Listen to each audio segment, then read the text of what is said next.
Innal hamdalillah nahmaduhu wa nasta'inuhu wa nastaghfiruh wa na'udzu billahi min shururi anfusina wa sayyiati a'malina may yahdihillahu fala mudilla lahu wa may yudlil fala hadiya lahu.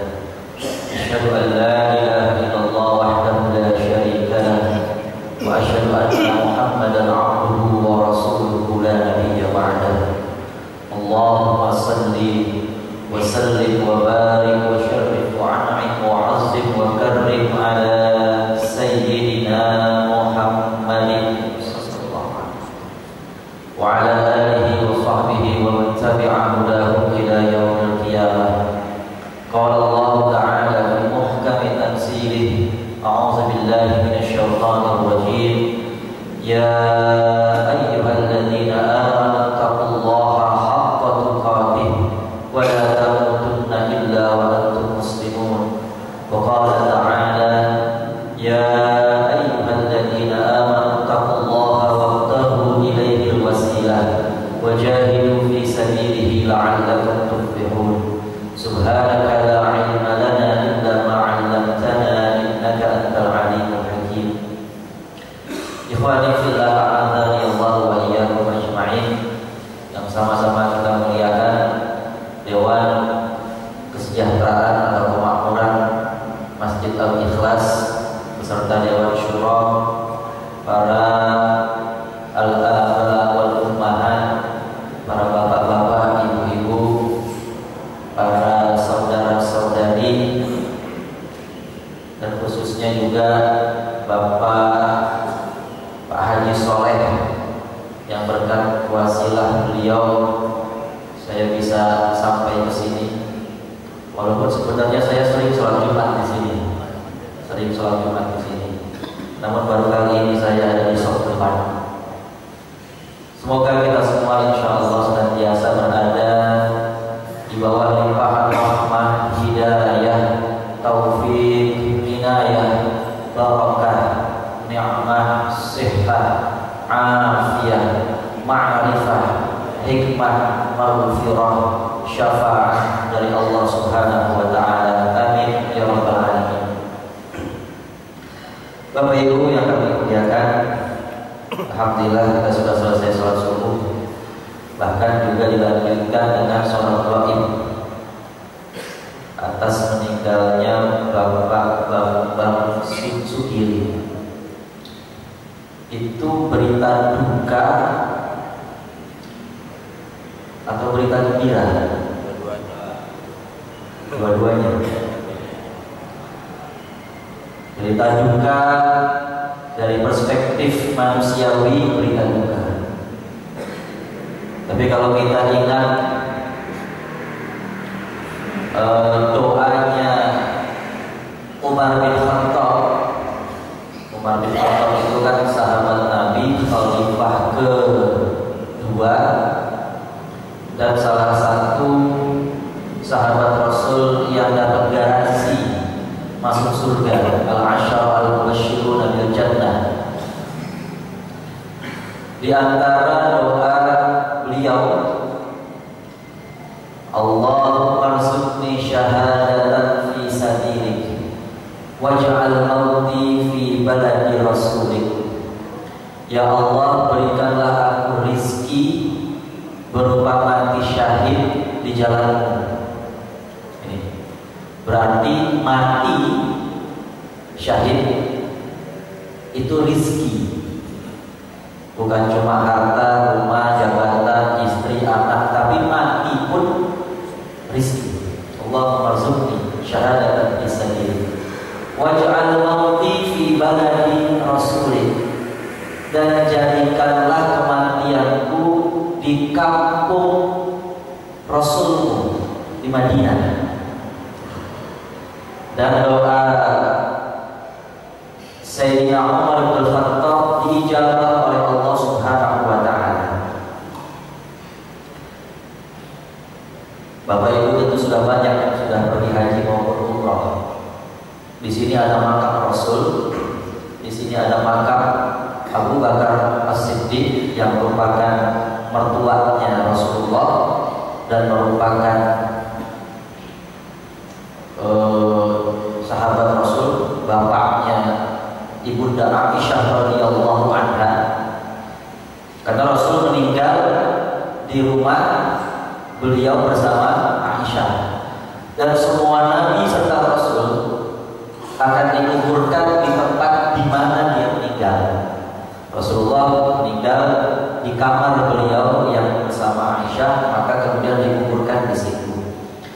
Maka kemudian wajar kalau mertua dari Rasulullah, Abu Bakar As-Siddiq radhiyallahu anhu, yang mengetahui ini adalah ayahnya Ibunda Aisyah radhiyallahu anha, itu dikuburkan di situ juga.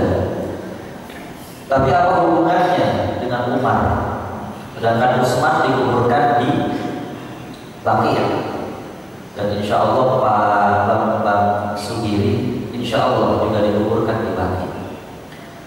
Itu karena tadi Khalifah Umar punya doa seperti itu, dan doa beliau diketahui oleh Ibunda Aisyah. Maka ketika beliau meninggal, makam, lokasi makam yang seharusnya menjadi calon makam untuk Ibunda Aisyah kemudian diikhlaskan oleh Ibunda Aisyah untuk dijadikan makamnya Sayyidina Umar bin Khattab. Maka kemudian Ibunda Aisyah kalah, beliau meninggal, beliau dimakamkan di Baqi'. Itu karena doa beliau, Allahumma rzuqni syahadatan fi sabilik, ya Allah berikanlah aku rizki berupa mati syahid di jalan, waj'al mauti fi baladi rasulik, dan jadikanlah kematianku di kampung Rasul Madinah Al-Munawwarah. Dilihat dari sini kelihatannya bukan berita duka, itu nikmat. Meninggal di bulan Zulqa'dah, nanti akan kita bahas.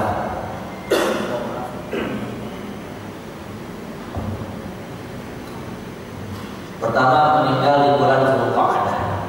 Kedua, meninggal dalam safar ta'ah, meninggal dalam perjalanan menuju ketaatan kepada Allah. Safar di dalam fikih dibagi dua, ada safarul ta'ah, ada safarul maksiyah. Perjalanan untuk maksiat dan perjalanan untuk taat. Beliau berangkat haji, ini tentu perjalanan safarul ta'ah, perjalanan di dalam melaksanakan perintah Allah. Zulqa'dah perjalanannya adalah perjalanan melaksanakan perintah Allah untuk melaksanakan ibadah haji, dan kemudian meninggalnya di kota Madinah. Mudah-mudahan dimakamkannya di Baqi' Al-Gharfah. Di situ ada Ibunda Aisyah, di situ ada Sayyidina Utsman bin Affan, di situ ada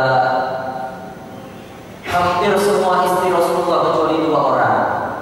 Kemudian di situ ada anak-anak Rasulullah, di situ ada ribuan sahabat Rasulullah SAW yang merupakan manusia terbaik, dimakamkan bertetangga dengan manusia-manusia terbaik.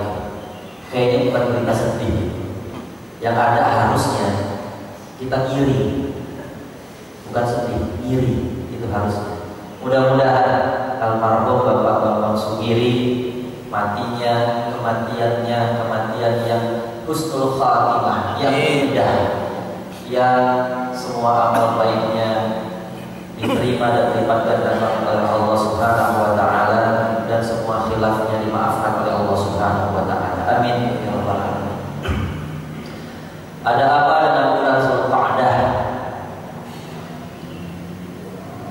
Bapak Ibu sekalian, kita mengenal ada 2 takwin, 2 penanggalan. Ada penanggalan Syamsiyah, ada penanggalan Qamariyah. Untuk hijrah, untuk Masehi, Masihiyah atau Miladiyah, yang didasarkan pada kelahiran Nabi Isa alaihi salam, versinya saudara-saudara kita yang Nasrani, itu menggunakan standar Syamsiyah, matahari. Adapun kita Hijriyah, umat Islam yang didasarkan pada hijrahnya Rasulullah, ini menggunakan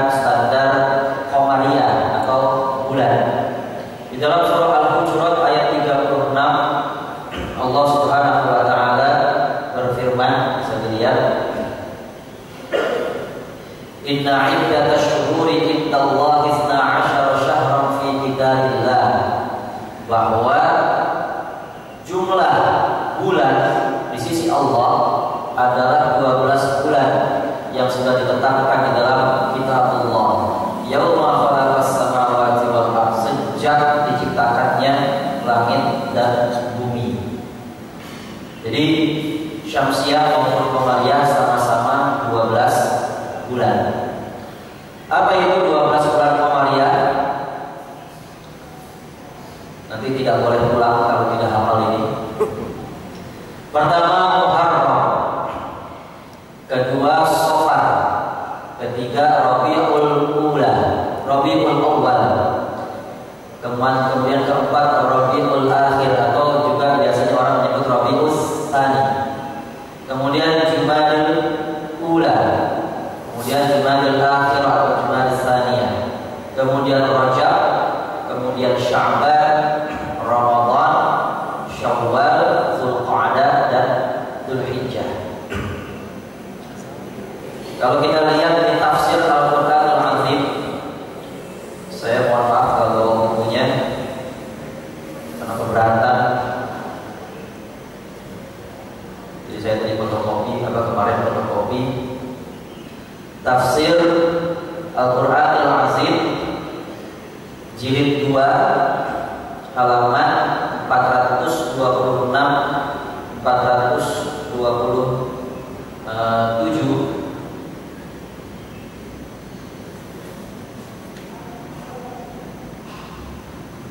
Kita akan dapatkan makna dari bulan-bulan ini. Pertama Muharram. Muharram dinamakan Muharram dari kata-kata harama. Bisa berarti dua, haram, makanan yang haram, atau mulia, Masjidil Haram, atau Al-Haramul Makki, tanah mulia, tanah suci yang ada di Mekah, atau Al-Haramul Madani, tanah suci yang ada di Madinah. Jadi haram itu artinya dua, bisa mulia, bisa tidak boleh dikonsumsi, haram. Muharram artinya di sini bisa dua, yang dimuliakan maupun yang diharamkan. Yang dimuliakan karena ada beberapa hal-hal yang dilarang atau pantangan yang tidak boleh dilanggar di bulan-bulan itu. Antara lain adalah peperangan. Kemudian kalau di sini dikatakan oleh Ibnu Katsir, sumya bidzalika ta'kidan li tahrimihi li anna al-arab kana tatakallamu bihi fatahrimu 'aman wa tahrimu 'aman. Orang-orang Arab, kata Ibnu Katsir, biasanya kadang-kadang mereka suka merubah-rubah bulan demi kepentingan mereka sendiri. Kalau mereka mau perang, mereka berubah bulan, mereka undur bulan sehingga sekarang bisa perang, padahal sekarang tidak boleh perang, misalnya begitu. Nah, itu orang Arab kebiasaannya begitu pragmatis. Bulan dia bisa ubah demi kepentingan mereka sendiri. Maka kemudian dinamakan Muharram ta'kidan li tahrimihi, menekankan tentang keharaman maupun kemuliaan bulan tersebut, bahwa bulan tersebut tidak boleh digunakan untuk berperang. Kemudian Safar, sifar kosong, nol, Safar kosong. Safar sumia bidzalika min kulli buyutihim minhum hina yakhurujuna lil qital wal asfar. Dinamakan kosong, bulan kosong, karena pada bulan tersebut mereka orang-orang Arab jahiliyah meninggalkan rumah mereka untuk berperang atau untuk mengadakan perjalanan dagang.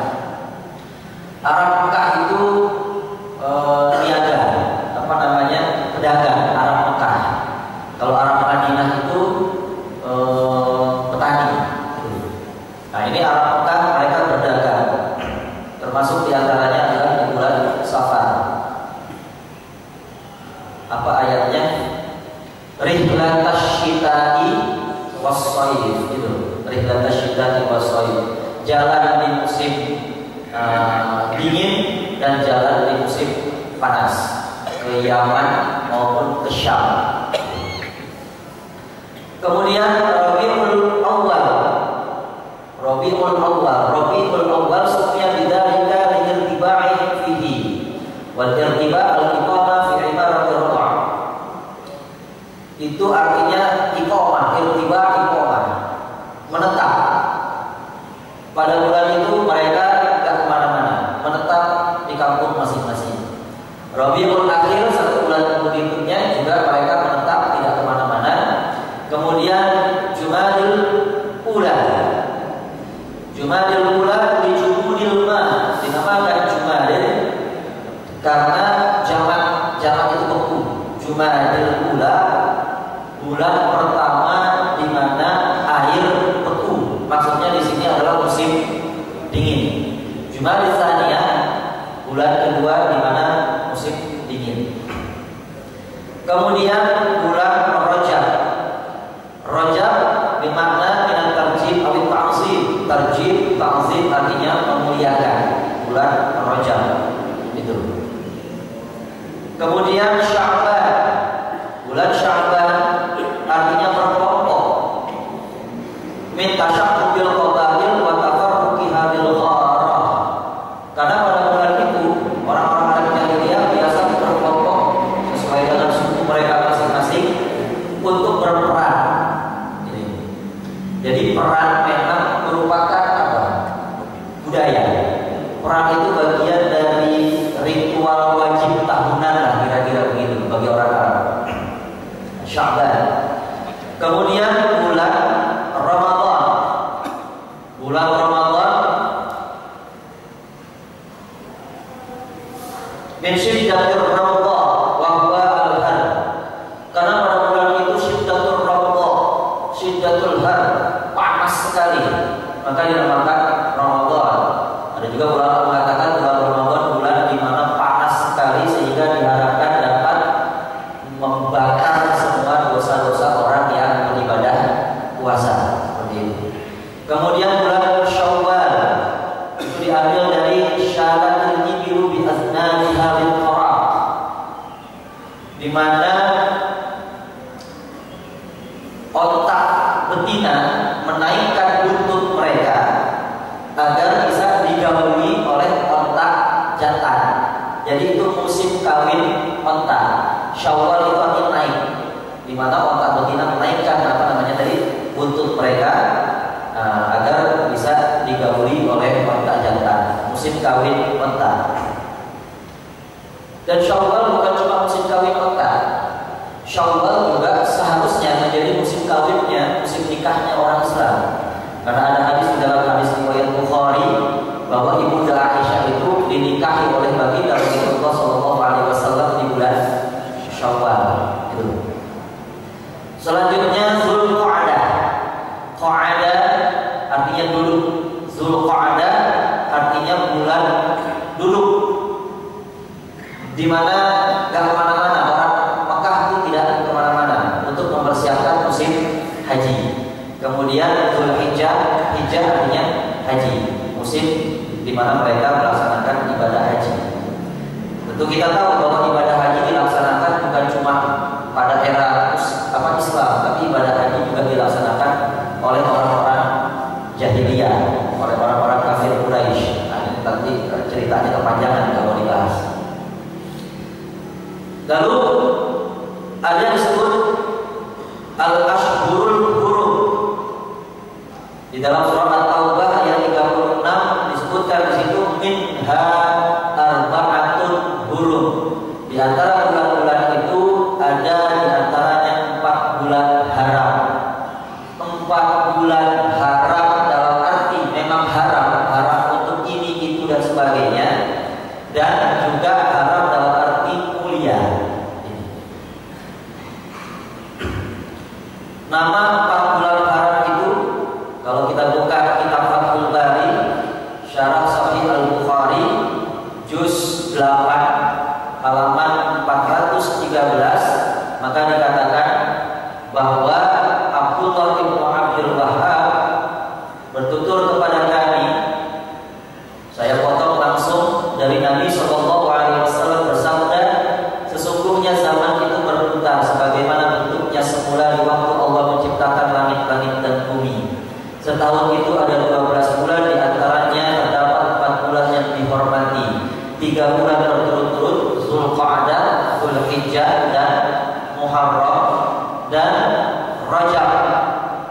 Rajab Mudhar, Rajab Bani Mudhar. Mudhar itu nama bani, nama suku yang nanti kemudian akan melahirkan Bani Kinanah. Nah, Rajab Mudhar karena orang Bani Mudhar sangat memuliakan bulan Rajab dan mereka tidak pernah mengganti. Tadi saya katakan kebiasaan orang Arab itu majuin mundurin bulan sesuai dengan kepentingan mereka. Nah, kalau Bani Mudhar untuk bulan Rajab mereka tidak akan pernah ganti, saking mereka memuliakannya. Maka dinamakan Rajab Mudhar. Bulan Rajab punyanya Bani Mudhar yang terdapat di antara Jumadah, Tsaniyah, dan Sya'ban. Maka hadis ini juga terdapat di dalam riwayat Muslim, An-Nasa'i, dan seterusnya. Maka 4 bulan haram adalah pertama Zulqa'dah sekarang, kedua Dzulhijjah, ketiga Muharram, dan keempat bulan Rajab. Kemudian apa karakteristik bulan-bulan haram atau al-ashhurul hurum yang 4 ini sehingga harus dibedakan dari bulan-bulan yang lainnya? Di dalam surah At-Taubah ayat 36 Allah berfirman, "Fala tazlimu fihinna anfusakum." Janganlah kalian menzalimi diri kalian sendiri pada bulan-bulan yang 4 itu. Di dalam surah Al-Maidah ayat 2, "Ya ayyuhalladzina amanu la tuhillu sya'airallahi wa la syahral haram." Wahai orang-orang yang beriman, janganlah kalian melanggar syiar-syiar kesucian Allah dan juga jangan kalian melanggar kesucian bulan-bulan haram. Apa maksudnya At-Taubah 36? Jangan kalian menzalimi diri kalian sendiri. Bapak Ibu sekalian, Allah sering menggunakan kata-kata jangan menzalimi diri kalian sendiri. Wala taqtulu anfusakum, jangan kalian bunuh diri kalian sendiri. Nah, ini sering sekali di dalam Al-Quran. Itu maksudnya apa? Di dalam Islam kita diajarkan bahwa umat Islam itu seperti satu tubuh, yang setiap bagiannya itu saling menopang. Kabunyanin yasuddu ba'duhum ba'dha di dalam hadis Rasulullah. Maka kemudian gambaran umat Islam yang satu tubuh ini, satu kesatuan ini, integral ini kemudian sering diartikulasikan di dalam Al-Quran. Jangan kalian bunuh diri kalian sendiri, jangan kalian menzalimi diri kalian sendiri. Karena kalau kalian bunuh saudara kalian sesama muslim, bunuh atau menzalimi saudara kalian sesama muslim, itu sama saja namanya kalian menzalimi diri kalian sendiri. Itu maksudnya. Al-Maidah ayat 2, jangan kalian melanggar syiar-syiar kesucian Allah dan juga melanggar kesucian 4 bulan haram ini. Seputar bulan-bulan haram, Zulqa'dah, Dzulhijjah, Muharram, dan Rajab.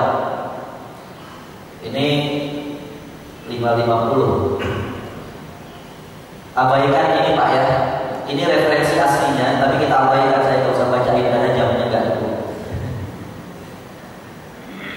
Pertama, di dalam tafsir At-Tabari, tafsir karya Imam At-Tabari, dan juga di dalam tafsir karya Imam Jalaluddin As-Suyuti, dikatakan bahwa orang-orang jahiliyah mengagungkan dan memuliakan bulan-bulan ini dan mengharamkan peperangan pada bulan-bulan tersebut. Jadi ini bulan gencatan senjata, 4 bulan ini. 4 bulan ini mereka dagang, cari modal lagi, gitu kan, memperbanyak keturunan lagi, kemudian konsolidasi lagi, sehingga hasil dagang bisa buat beli senjata lagi, hasil berkeluarga bisa lahir anak-anak supaya nanti bisa berperang lagi. Nah, seperti itu memang, begitu, seperti itu. Di dalam tafsir Ibnu Katsir Ad-Dimashqi dikatakan 4 bulan haram.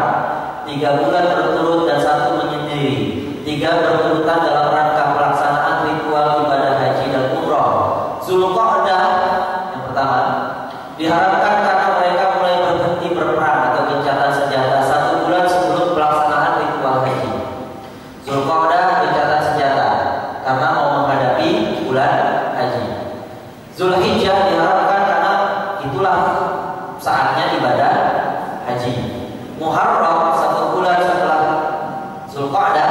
Zulhijjah diharapkan karena mereka agar mereka dapat kembali ke kampung halaman masing-masing dengan aman. Muharram tidak boleh ada perang, sehingga jamaah haji pada zaman jahiliyah dulu yang kalau tawaf itu telanjang bulan itu, mereka tawafnya tawaf Ka'bah, artinya ditawafi bukan Ka'bah, yang ditawafi adalah berhala-berhala yang dipajang di samping di sekeliling Ka'bah.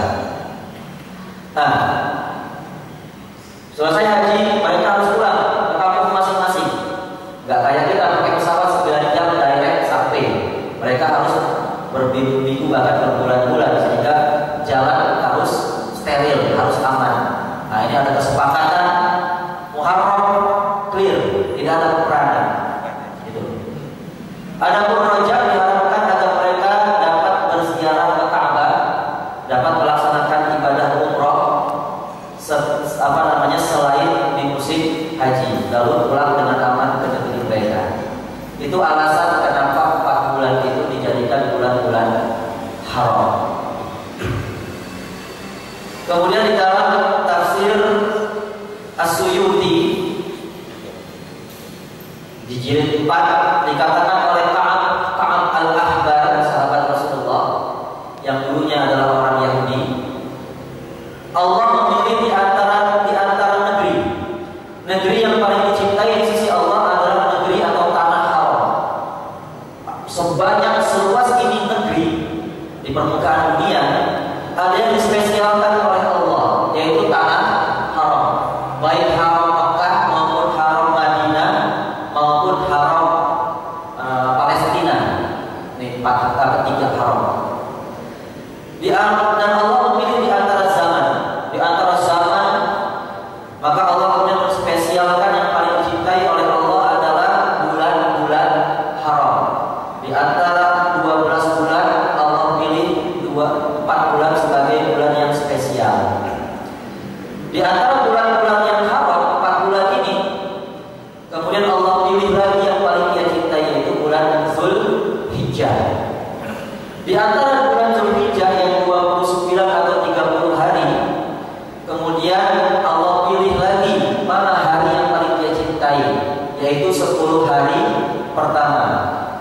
Wal fajri wa layalin 'ashrin wasyaf'i wal watr wa layalin 'ashr, 10 hari pertama. Kemudian Allah memilih di antara hari yang paling dicintai oleh Allah adalah hari Jumat. Dan malam yang paling dicintai oleh Allah adalah malam Lailatul Qadar. Dan Allah memilih di antara waktu malam dan siang. Waktu yang paling dicintai di sisi Allah adalah waktu-waktu sholat fardu. Waktu-waktu sholat fardu, waktu yang paling Allah cintai. Itu kemudian kenapa Rasulullah bersabda, dari satu sholat fardu ke sholat fardu yang lain adalah kafarah, pengampunan.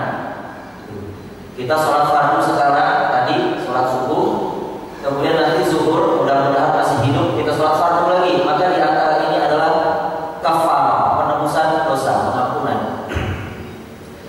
Kemudian, dan Allah memilih di antara kalam, perkataan, dan kalam yang paling dicintai oleh Allah adalah la ilaha illallah, Allahu akbar, subhanallah dan alhamdulillah. Subhanallah walhamdulillah wa la ilaha illallah wallahu akbar. Ini kenapa alasan diantaranya adalah ada yang namanya 4 bulan haram. Kemudian di dalam tafsir As-Suyuti dan juga di dalam tafsir At-Tabari dan juga di dalam tafsir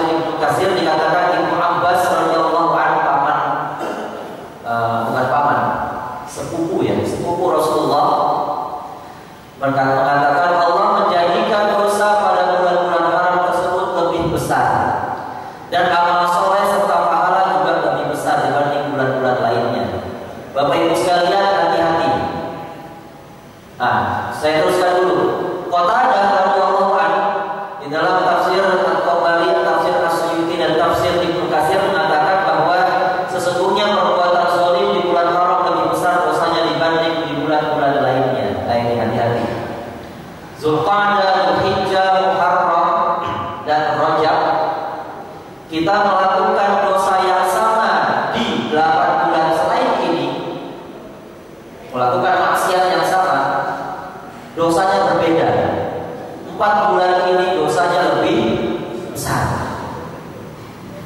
Melakukan amal soleh apapun bentuknya juga berbeda pahalanya. Di 4 bulan ini pahalanya lebih besar, gitu, lebih besar pahalanya. Itu kenapa kemudian Allah mengatakan tentang haji, faman farada fihinnal hajja fala rafasa wala fusuqa wala jidal. Barang siapa yang sudah berazam menetapkan dirinya akan melaksanakan ibadah haji, maka jangan sekali-kali dia melakukan rafas. Rafas itu apa? Lancur, apa? Yang jorok-jorok. Fala rafasa wala fusuq, melakukan fusuq. Fusuq semua hal yang maksiat namanya fusuq. Wala jidal, jangan berbantah-bantahan. Apakah kemudian di bulan di selain bulan haji kita boleh berperilaku dan ngomong jorok? Cabul, rafas itu lebih cepat, lebih tepatnya cabul. Mohon maaf. Tentu tidak boleh. Tapi di bulan haji larangannya lebih ditekankan lagi. Karena kalau dilanggar dosanya lebih besar lagi. Seperti itu. Pada rafasa wala fusuqa wala jidal. Jadi 4 bulan haram pahala lebih besar bagi setiap amal soleh dan dosa lebih besar bagi setiap bentuk pelanggaran dan kemaksiatan. Sunnah memperbanyak puasa di bulan-bulan haram. Ini saya ambil dari Sunan Abu Dawud halaman 453, nomor hadis 2428, dan Musnad Imam Ahmad Ibnu Hanbal juz 5 atau jilid 5 halaman 28. Saya langsung, Musa ibnu Ismail bertutur kepada kami dari Mujibah al-Bahiliyah, dari ayahnya atau pamannya, bahwa dia mendatangi Rasulullah SAW, kemudian dia pergi. Dia ketemu Rasul, habis ketemu, habis itu dia pergi. Lalu mendatangi beliau lagi setahun kemudian lagi, baru kemudian ketemu Rasulullah lagi. Kemudian kondisinya sudah berubah. Kemudian dia berkata, wahai Rasulullah, di tahun depannya dia ketemu Rasul, dia tanya, Rasulullah, apakah engkau tidak mengenaliku? Rasulullah berkata, siapa engkau? Ia menjawab, saya Al-Bahili yang pernah mengunjungimu di tahun lalu. Rasulullah berkata, apa yang membuatmu berubah? Dahulu kondisimu baik. Ia berkata, aku tidak pernah makan kecuali di malam hari. Setiap hari aku puasa, begitu. Sejak aku berpisah darimu, wahai Rasulullah. Itu. Baru ketemu Rasulullah sekali. Al-Bahili ini ghirahnya, semangatnya untuk melaksanakan ibadah itu langsung meningkat tajam, sehingga kemudian dia berpuasa setiap hari. Padahal baru ketemu Rasulullah sekali. Kemudian, mengapa kau siksa dirimu sendiri, kata Rasulullah. Kemudian beliau melanjutkan, jangan begitu, puasa pada bulan kesabaran, Syahrul Sabr, bulan Ramadan, dan setiap hari, 1 hari 1 bulan, 1 hari di dalam 1 bulan. Jangan puasa setiap hari, cukup puasa di bulan Ramadan dan 1 hari setiap 1 bulan. Apa kata Allah ini? Tambahlah untukku, aku masih mampu. Gitu. Rasulullah berkata, oke, kalau gitu 2 hari setiap bulan. Al-Bahili berkata, tambahin lagi Rasulullah. Oke, kalau gitu 3 hari setiap bulan. Bahili berkata lagi, tambahin lagi wahai Rasulullah. Kemudian Rasulullah berkata, puasalah pada hari-hari di bulan-bulan haram, Dzulqa'dah, Dzulhijjah, Muharram, dan Rajab. Puasalah 3 hari. Jangan puasa 3 hari. Puasalah 3 hari. Jangan puasa 3 hari. Puasalah 3 hari. Jangan puasa 3 hari, kata Rasulullah. Seling-seling. Maka di bulan Dzulqa'dah ini dan juga 3 bulan haram lainnya, ini kita dianjurkan untuk memperbanyak puasa khususnya, dan umumnya memperbanyak ibadah apapun, memperbanyak amal soleh apapun, karena pahalanya lebih besar dibanding di bulan-bulan lainnya. Selanjutnya, sunnah umrah di bulan Dzulqa'dah.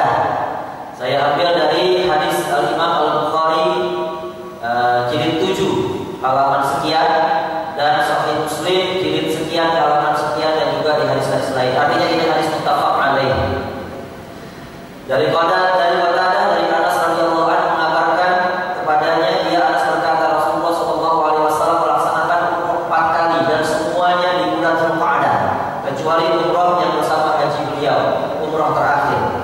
Pertama, umrah dari Hudaybiyah di bulan Dzulqa'dah, tapi tidak jadi karena kemudian nanti ada yang namanya perjanjian Hudaybiyah. Saya nggak usah ceritain kepanjangan. Kedua, umrah qadha karena tahun kemarin nggak jadi, padahal sudah pakai ihram, kemudian harus tahallul karena nggak jadi, harus potong dam fidyah, potong kambing. Akhirnya tahun berikutnya Rasulullah melaksanakan umrah qadha, itu pun juga di bulan Dzulqa'dah. Kemudian beliau juga melaksanakan umrah dari Ja'arana setelah beliau di mana beliau membagikan rampasan perang Hunain, juga di bulan Dzulqa'dah. Terakhir beliau umrah bertepatan dengan haji beliau yang pertama dan haji beliau yang terakhir, Hajjatul Wida', haji perpisahan, yang kemudian tahun depannya baginda Rasulullah sallallahu alaihi wasallam wafat. Jadi Rasulullah semua umrahnya dilaksanakan di bulan Dzulqa'dah. Sayangnya bulan Dzulqa'dah nggak bisa ya kita umrah ya, kecuali sekalian berangkat haji kan gitu. Maka ada lagi hadis lain bahwa al-umratu fi Ramadan ka hajjatu 'anil hajjah, bahwa umrah di bulan Ramadan pahalanya sama dengan ibadah haji. Ada lagi hadis lain bahwa ibunda Aisyah umrahnya di bulan Rajab. Jadi banyak hadis-hadis lain yang bisa kita jadikan alternatif untuk memperbesar pahala kita dalam melaksanakan ibadah umrah.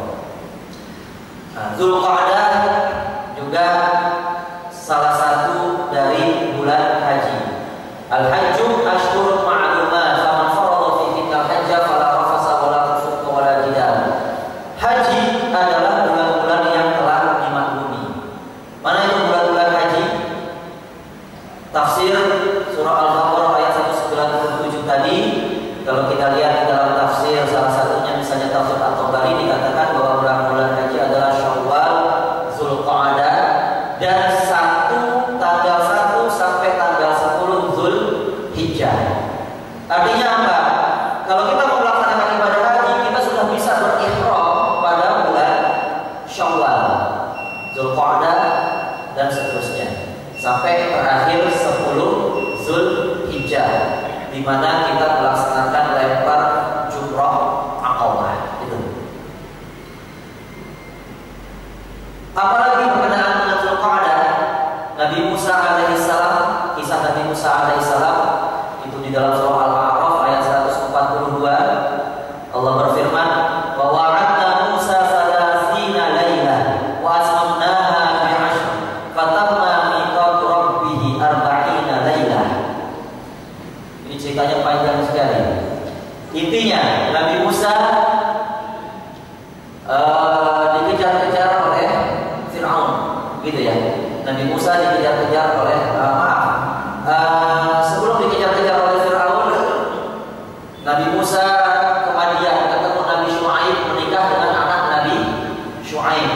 Kemudian beliau diangkat menjadi nabi, kemudian diperintahkan oleh Allah untuk memberikan peringatan kepada kepada Fir'aun. Sebelum itu Nabi Musa menerima Ten Commandment, 10 perintah Tuhan, atau yang kemudian dinamakan sebagai Taurat atau Torah di dalam khazanah umat Yahudi. Taurat atau perjanjian lama di dalam khazanah saudara-saudara Nasrani kita. Nah, di dalam surat ini Allah Subhanahu wa taala memerintahkan kepada Nabi Musa untuk puasa selama 30 hari Dzulqa'dah. Kemudian Allah perintahkan lagi untuk menyempurnakan puasanya selama 10 hari, 1 sampai 10 Dzulhijjah. Setelah itu maka kemudian Nabi Musa naik ke atas Tur Sinai, Bukit Sinai di Mesir, dan menerima the Ten Commandment, menerima Taurat pada tanggal 10 Dzulhijjah setelah beliau 40 hari puasa. Pada tanggal 10 Dzulhijjah itu juga agama Islam disempurnakan oleh Allah Subhanahu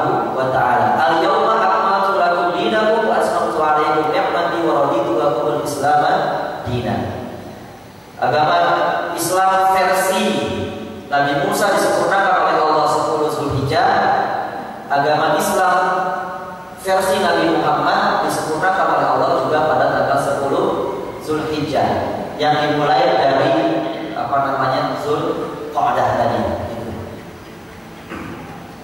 Nah, ini Tur Sinai. Di atas Tur Sinai. Maaf saya ini narsis sebentar. Ini musim panas, tapi dinginnya subhanallah. Itu di bawah, ini di atas paling puncak Sinai. Bapak, kalian sudah pernah ke Sinai? Insya Allah nanti bareng-bareng ya. Nanti sekalian pulang. Di puncak Sinai itu kemudian masuk sedikit ada goa di sana. Di sanalah tempat Nabi Musa bermunajat kepada Allah itu.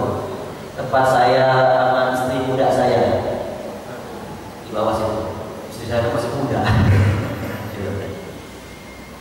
Nah ini tidak lupa bawa merah putih. Iya.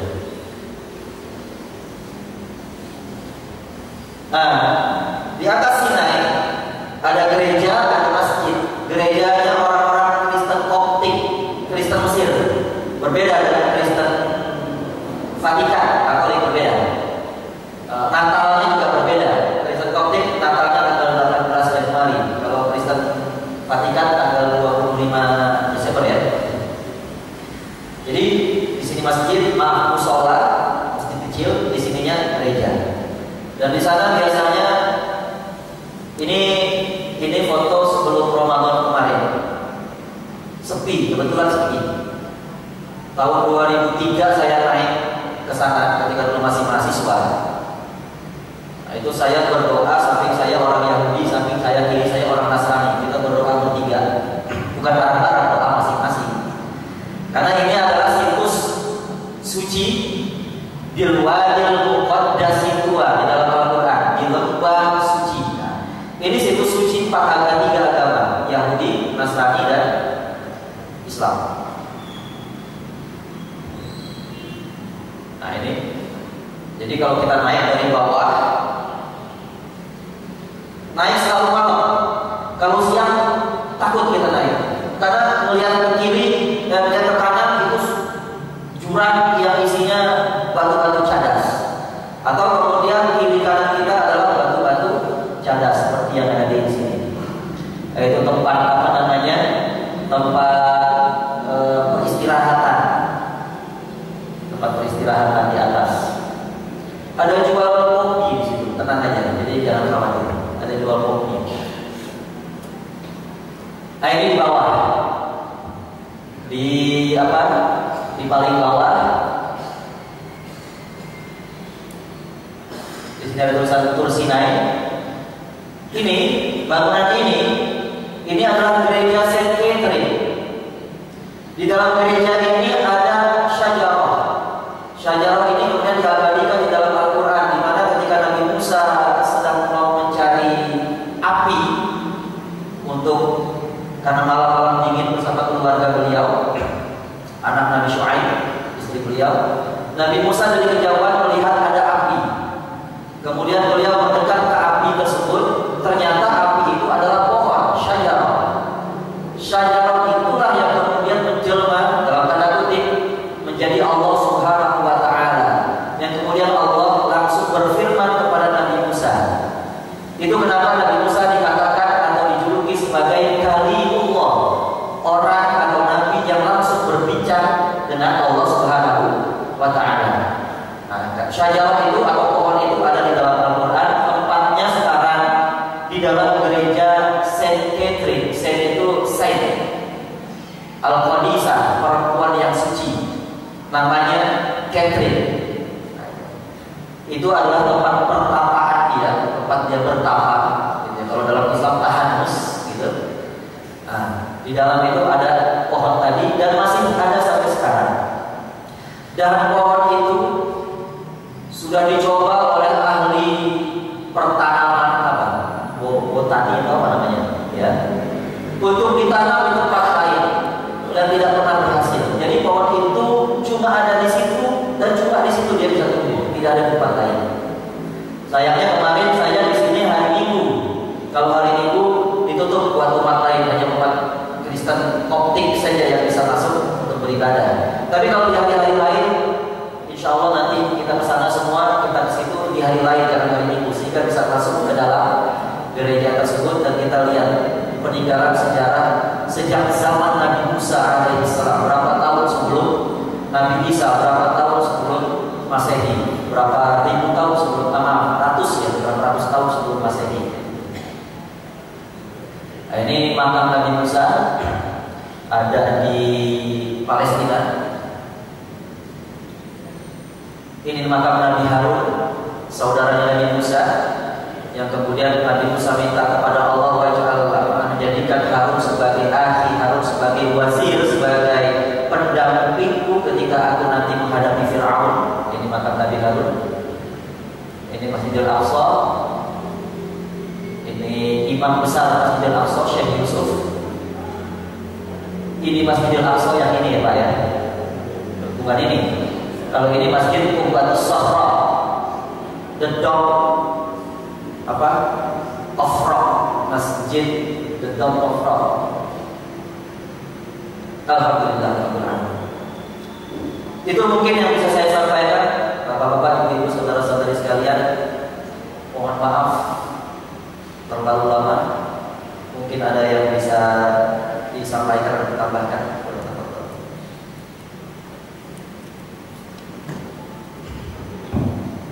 Baik hadirin sekalian.